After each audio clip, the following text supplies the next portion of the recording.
En vez de programar residencias reales, se programan paraísos terrenales. Se recurre fácilmente a la idea de estatalizar el servicio, de crear consorcios y empresas públicas a costa de los presupuestos del Estado, y se deja de hablar de coste para hablar solo de derechos. Las residencias son lugares donde conviven personas de alto riesgo, avanzada edad, con abundantes patologías previas, y cuya mortalidad es siempre más alta que la de otros sectores de población.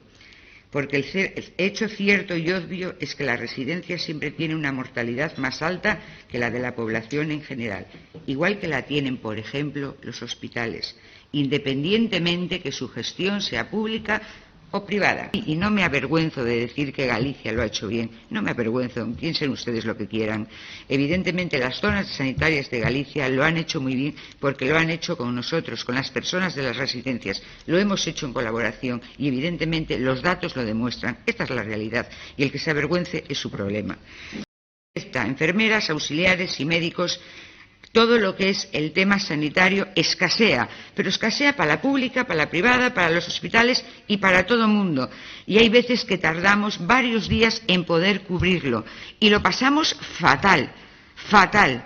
O sea, los primeros que lo pasamos fatal somos nosotros, porque nos encanta nuestro trabajo y nos encanta, no nos avergüenza ganar dinero cuidando a los que más lo necesitan. Ganar dinero cuidando a los que más lo necesitan es algo maravilloso.